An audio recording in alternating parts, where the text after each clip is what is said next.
Magandang araw po sa lahat. Ngayong araw, third club training ng mga pang-north natin. Bali ang release point natin ngayon, Santa Rosa, Nueva Ecija. Distance niya, 53 kilometers.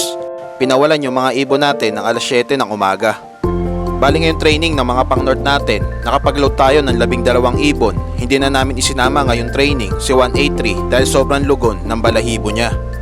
At ngayong training natin sa Santa Rosa, Nueva Ecija, sinubukan ulit nating isali ng pooling si 715. At ang total entry ngayong pooling sa UBFRC, 187.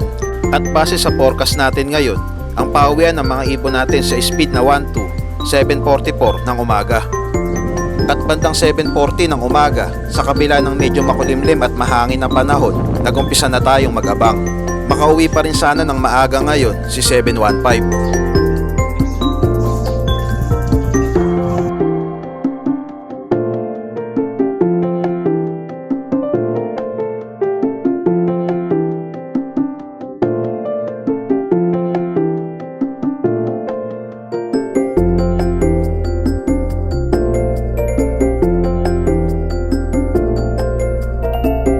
At bandang 7:53 ng umaga, 1,000 na lang ang speed ng mga ibon natin pero wala pa rin si 715.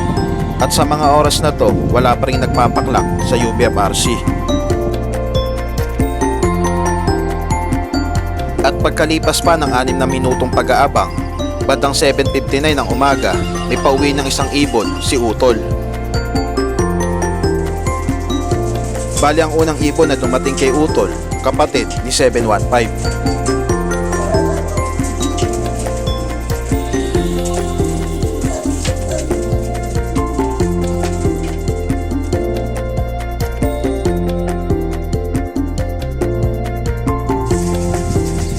At pagkalipas pa ng ilang minutong pag-aabang, bandang 8:04 ng umaga, dumating din yung unang ibon natin.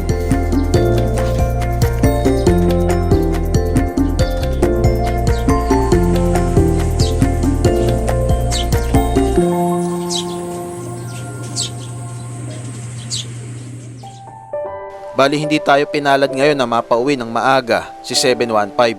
Mukhang inindan niya ngayon ang balahibo at ang pakpak niya dahil bigla siyang naglugo ng mga nakaraang araw dahil halos 2 linggo siyang napahinga sa lop dahil sa tuloy-tuloy na pag-ulan.